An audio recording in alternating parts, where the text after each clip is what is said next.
Welcome to the Pulse Experience, the podcast that takes you on a journey of wellness at the intersection of technology and human experience. I'm your host, Edward Beltran, CEO of Fierce and innovator of Pulse. You know, stress is a very large problem today. It's costing organizations $300 billion annually, not to mention the impact on our people and the individuals in our companies. And often we don't know what's causing our stress. And if we do, we don't know the proper, most impactful way to handle it. Instead, we're used to just accepting stress and managing it at a general level, such as with better diet, better sleep, exercise, or meditation. But this doesn't get underneath the root issues of our stress or eliminate them. And today, there's so much that's required of us at both our homes and the workplace that we don't always have the tools to be able to be self-aware and tackle these stressors. However, our bodies, they don't lie. They tell us constantly what's happening. They're responding to our environments, and it's our job to listen. And when we handle these challenges and take them head on, they drive positive results in both our personal and our professional lives. Pulse is our proprietary app that integrates wearable devices and infuses cutting-edge science to be able to show you who you're with and where you're at when you're experiencing stress by the hour. Then we wrap context around these events by pulling in calendar and GPS data to be able to further drive that self-awareness. And more importantly, move into action with either a live coach or the in-app AI bot to be able to tackle these stressors, drive your resilience higher, as well as the outcomes you desire in your lives. We call this biometric intelligence. Our certified coaches walk into every coaching session with these same biometric data and insights to be able to help you identify the themes that are going to have the most impact on your lives and tackle those toughest challenges. This transformation is the Pulse Experience. Hello, everyone, and welcome to the Pulse Experience. I'm Edward Beltran, the CEO of Fierce and innovator of Pulse. And today we're joined by the awesome Joe Parent, who's one of our master facilitators, as well as a certified coach. Welcome, Joe. Thanks, Ed. Great to be with you again. It's always my pleasure. Today, we have a very interesting topic, but one that I know many people can resonate, where your boss says something or does something, and we tell our own story around this. And I'll use words, I'm going to steal this from you, Joe. Context is everything. And what we learn is that you either address this head on to understand it, or you don't. And so Joe did a fantastic job of helping identify these issues and getting underneath what was really happening and into a resolution that made everybody happy. Joe, let's start off with your coachee. Tell us a little bit about your coachee. Yeah, for sure. So this is an individual that is fairly senior in his organization. So he's part of a school district. And so reports to essentially the CEO of the school district is the superintendent. And so this individual was responsible for what they own is development across the entire district. So making sure that all of the staff and the faculty are on their A game for all of the students who's their ultimate customer. And so in particular, when I was coaching this individual, there was some stress that they were recognizing. The Pulse was revealing for them that they were experiencing some stress. And so through questions kind of narrowed it down to something to do with this program that they put together. So this coaching program was pretty big, right? It was a way for expanding coaching across this entire district. So the person that I was coaching was a coach himself, and he was trying to bring more people into the fold so that there could be a greater bench strength for that. And so then I recognized that early on that the superintendent was participating in one of these sessions that only happen a couple times a year, right? Because of this school year and the way that things go. And so therein lied some stress. So we kind of have the sense of what's going on, right? It's a school district, limited dollars, limited time for development. And this program that was a pretty big deal for this individual that I was coaching, and there was some stress related to it. So let me pause there and see what other clarifying questions you have for me, Ed. No, that's fantastic, Joe. I'm getting into this. This is really a juicy topic, and one, as I mentioned, that anyone can identify with. So they're launching a new initiative. It's huge. There's high stakes on your coachee, and the superintendent, as CEO of the company, right, school district, is in the session. So let's keep going, Joe. What's happening? So the other thing I learned was that there were other people involved. So it was not just the only person that had skin in the game wasn't just the person that I was coaching. There were other people that he had pulled into to become coaches. So they now had different alternative jobs that would be impacted if something happened to the program. And so now you can see that that's where the stress started to reveal, because what showed up for this person that I was coaching was that there were some stress events, right? So what he recognized, and he was able to tag, that anytime there was some interaction or some time spent with the superintendent, he was spiking some stress. There was also some stress that it had to do with this program. Anytime the topic of this coaching program came up, there was some stress associated with that. So he's able to kind of draw some trending to that. And so fast forward to one of the sessions that the superintendent participated in, and the superintendent was late and then left a couple times and then left early and didn't interact or engage much in the session. Now, with that much information, it's natural for any one of us to fast track and close the data gaps and say, oh gosh, this wasn't important to the superintendent. This wasn't the best use of his time. He doesn't like this program very well. The future of this program is on thin ice right now. That's a natural place to go based on those data points, right? And that's what our brains do. Absent real data, we make stuff up, and very rarely do we make up the good stuff, right? And that's exactly what he was doing. What's fascinating is that as a coach, I'm sure he intellectually knew this, and yet that's one of the great things about Pulse is that awareness, right? We can all be relatively self-aware all the time, and yet under stress and strain, we fail to see it in ourselves sometimes, right? So that's what was presenting, and that's where we started to zoom into. So that story that he made up, and I'll say it again because it's so critical to all of us. You know, we make up stories in our heads. The danger is if we don't check out those stories and say, why am I telling myself this story? And should I believe this story? Or is this just something that is and again, it's a spectrum, right? Sometimes we tell ourselves terrifying exaggerations, right? It's, even though the thing might be bad, we're going to swing that pendulum way out and say it's really horrible, especially if it's at 3 a.m. in the middle of the night, right? For sure. Sometimes on the other end of the spectrum, we tell ourselves soothing fables and we say, it's not that bad. But again, those are, and I'm using this language intentionally, we tell ourselves these stories. Where we run into trouble is if we believe the stories we're telling ourselves without checking it out. And so that's where our conversation turned to, was to say, okay, let's just check this story you're telling yourself. And that's how we spend our time. I want to take a deep dive in this because this is just so amazing around that. And I know everybody on this call can identify with this, right? Something happens and you're like, oh, the worst case scenario, right? Or two, what we teach about, Joe, and I'm going to put it in a different context, we're not checking our graduallys to get into our suddenlies, right? We're ignoring the cues in our life that are telling us that something is wrong, right? And so before we take a deep dive, Joe, on how you dissected this for your coachee, which I think is absolutely amazing, I want to talk about this. I think it's important. We've all heard about or been taught around about emotional intelligence. It's saying you have an emotion. And in this case here, it's an insecurity or it's worry, right? Like that's the emotion. And then we teach you, okay, recognize it's just an emotion and get to the logical side of it to start managing it, right? Like, oh, it's just my insecurities flaring up. Here's the problem though with that, is that there's a root cause issue behind all of that. So managing your emotions is fantastic, but it doesn't solve your problem, right? And this is what we're advocating when we talk about biometric intelligence, which is they look back and say, what is my body responding to? And Joe, you did a fantastic job using Pulse to help them identify, and correct me if I'm wrong. One is every time he interfaced with the supervisor, his stress spiked. So something was on his mind, something happened. And then number two is every time he dealt with this initiative on the coaching, it was a big deal. A lot of people are involved, his stress spiked. So again, it's more than just recognizing the emotion and then saying, okay, let me move to logical. It's getting back underneath why. Why am I reacting to this? So Joe, let's dissect this. How did you drive the self-awareness? And then how did you link to the actions that were going to change the trajectory of what he was working on?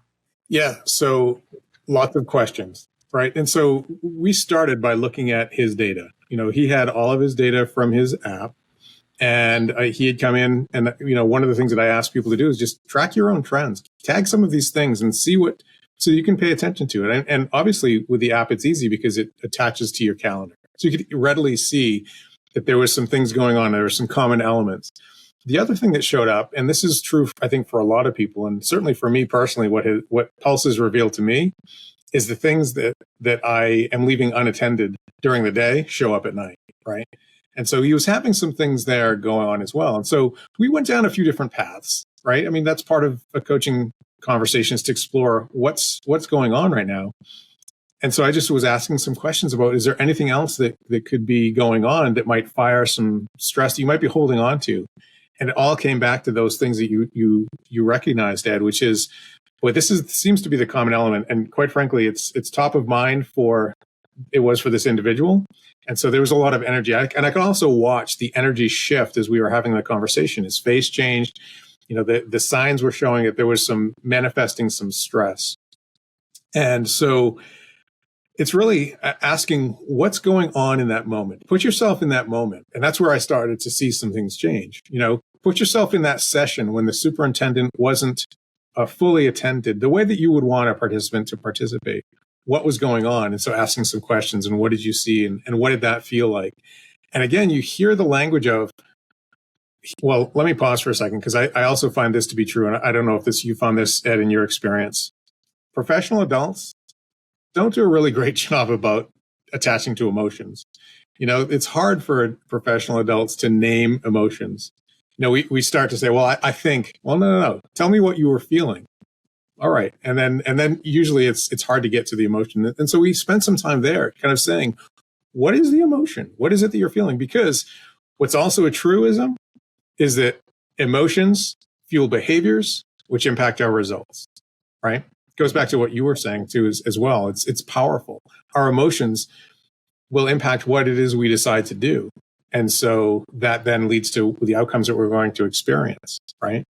And so I wanted this individual to really zoom in on what is your emotional state around this, and what behaviors are the outcomes based on the emotions. And by the way, let's take it back one step. Your thoughts fuel your emotions, which drive your behaviors, which lead to your results. So what is the thought that is leading to these heightened emotions? And it came back to the story that he was telling himself, right? My superintendent doesn't think that this is a very good program, even though we've done a ton of research. We put this together. I can tell by all of the signs indicate, and you could even hear the language. This was a truism. He almost put his stake in the ground to say, this program is going to die based on a little bit of data. And so that's where I kind of went back to, really, how do you know is such a powerful question. How do you know that that's what the superintendent was thinking? How do you know that they are already looking at ways to cut this program? How do you know that this will impact you and the people that you've invited to be part of it? How do you know? Where's your data? Is another way to ask that question, right? Yeah, no, Joe, that's totally great. I love that. How do you know, right? So you're telling stories, right? How do you know, right? And so, that also gets to the question that we often ask is, what would happen if nothing changes, right? How did you coach him so that he knew? How did he get that data? What's the right approach here for all those who are listening or in the similar situations, as I know I've been, right? Yeah, so I mean, there's a couple of different avenues, right? So we start with asking what's going on right now, and what are the impacts? How's this impacting you? How's this impacting those around you? And what are the emotions? What are you feeling and when you consider those impacts? And then we started to play it out. So imagine that nothing changes. What's the worst case scenario as it relates to this issue? And what's fascinating is that this individual had already played that scenario out for themselves. They'd already gone down that path and said, this program is going to be canceled, right? The funding which will impact my work and the people around me. And then another question, which I think is so powerful for many individuals, is to ask, what have you done to get these results? How have you contributed to this? So, right, what is it what role have you played in these results that you're imagining? And that's a key word, right? It's imagining. Because I asked them, play this out, what's it going to look like? And so started to recognize, well, I haven't communicated very clearly what the objectives are. I haven't clearly communicated how this program will tie to development district-wide. I haven't communicated the importance of showing up and participating in this because there's so many key elements. It goes back to we have limited time to provide development. So when you're there, I need you to be there because there's a lot to learn. So recognizing that maybe the clarity of expectations for a participant wasn't there. Now, keep in mind, Ed, there's also this reporting relationship, right? It's hard when your boss shows up, and we all struggle with giving feedback up. I report to you. I don't know if you've noticed. Sometimes I do, but I don't really struggle. We have a good relationship. I don't really struggle with feedback, but it's not always the case, right? I mean, we tell ourselves story. This person holds my future in their hands. That's a lot of power. I'm giving them this power, right? It's scary, right? You don't know which outcome is going to go, and sometimes you might not want to know the answer, right? Exactly. Or the answer that you've already deemed as the outcome, that's so scary that you're going to do everything you can to avoid that. And so as you and I know that sometimes we avoid having the conversation. And what we realize is that by not having the conversation, we're removing all possibility of desirable outcomes, right? And in fact, that thing that we were trying to avoid is now we're on a collision course with it because we haven't had the conversation. We're choosing not to. So then the last piece to your question, I asked, let's shift the scenario. Let's shift the story. Imagine that you and I come back together in a few months at the end of this program and it goes wildly successfully. What does that look like? Paint that picture for me. Right. Yep. And then what do you feel about that? And so again, I heard words like it's exactly what we intended to do. It's really thriving. The superintendent is fully supporting it. He's using it. It's absolutely having the outcome that we were looking for, which is stronger, greater development throughout the district. Okay. So is that possible? Is that possible? I mean, you're telling yourself this story, which is it's going to die. You could also tell yourself a story that this is going to be wildly successful. And that recognition that, yeah, that could be possible. Now here's the kicker. What are you going to do to achieve that result? What's your first step that you need to take to move towards that outcome? And this is where the epiphany happened for him. And it was the asking a question. So to go back and have the conversation with the superintendent and say, hey, this is what I noticed in this session. What was going on for you? Which is essentially how we deliver feedback at Fierce, right? This is the experience that I had with you. Then let me explore with you. So two things. One is the pain your coachee was in of not knowing and telling stories, right, was just raising stress, and we're seeing it as measurable, right? And you have a choice to make, and maybe this is explicit or maybe it's not explicit. One is you could pretend not to know something, which is what you're doing. You tell stories, right? Or you can actively say, I need to know, right? And you ask questions, you engage, like you're saying, Joe. But then the other critical piece here that I think is so important is he didn't go into the situation with, you don't support my program, right? Which is him basically conveying the story he's already told himself. Instead, he's engaged what we teach as an organization, which is this conversation conversation convex with, right? And to focus on the observable behaviors. Hey, I noticed this, what's happening? So I just wanted to pause there because these are two very critical steps that increase the probability of success for you as an individual and organization and goals that can easily be overlooked and change the trajectory of how this can go. So Joe, please continue. This is just excellent. Yeah, I appreciate you slowing me down because I eat, sleep, and breathe the way that we approach conversations around here. So I fast track through that because, our model is experience, explore, explain. So the first piece of the experience is the when, the where, and the what. So yesterday, in the first session of our coaching model, you left multiple times. You were late and then you left early and you missed a chunk of the session. That's what I observed, right? No editorializing that. No making up meaning of that. This is just what I saw. Then we go to the explore and ask what was going on for you in that moment. And that's where the other person has the ability to let you know what it looks like from their perspective. And again, we don't do this. I mean, you and I don't work in the same state or same city, right? So we can make up all kinds of stories and how we interact with each other because we don't see each other on a regular basis. So that's where we have to get really clear and say, how might Ed see this? How might this other person see this? Is my view of this the view? And again, that's where we run into trouble as adults, is because we make our view of the world the view. We'd rather be right about how we see things instead of being curious. Any individual, any leader's greatest asset is their ability to be curious, their curiosity to ask, how can I get a wider perspective here? Are there bits of this story that I'm missing?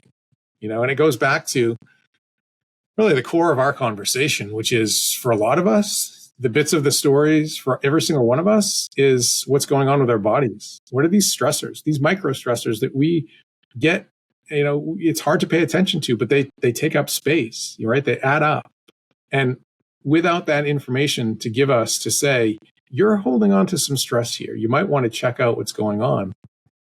That's where we lead to all of the outcomes for a lot of us, whether it's, weight gain, mental health issues, stress and strain. I've seen broken relationships because it's directing potential outcomes in the wrong place, right? The stress shows up. And unfortunately, I think for a lot of us, we tend to the stressors, the frustration show up with the people that we should love the most. We take them for granted, right? And that's what leads to some of these outcomes. Not the case for this individual, I should be clear. Before we move into the exact steps and resolution you took, as well as the outcome, I want to highlight something you said that's super important, right? So we're remote, and you mentioned something very interesting about us not being, in person, and therefore it requiring even a greater sense of checking in, right, and saying what's happening. What's interesting, though, is there's this huge discussion on, is it return to office, is it hybrid, is it remote? And as you know, Joe, we've been, even before the pandemic, we as a company have advocated it shouldn't matter, right? These tools are applicable across the spectrum if you're doing it. And in fact, many times we find people have a false sense of comfort because they're in the office in front of each other. I'm seeing Joe in his seat every day, right? But that doesn't mean that we're having the critical conversations that we need to.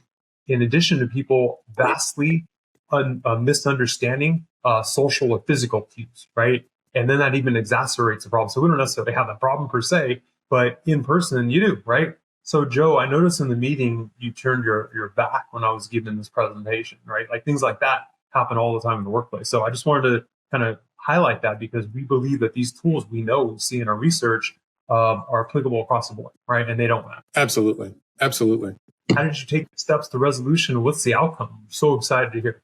Yeah. So I started to ask, what is your first step? And he recognized that he was making up stories. He needed some more data. He needed some more information. He said, well, clearly I need to go to the superintendent and ask him what was going on. What is his take on this program?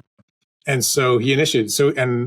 He was familiar. So we went through the information on the app that shows you how to have a feedback conversation. I talked him through it, helped him to get ready to kind of name the experience that he had, so that he could go in and be curious and just ask simply what was going on for you in that moment.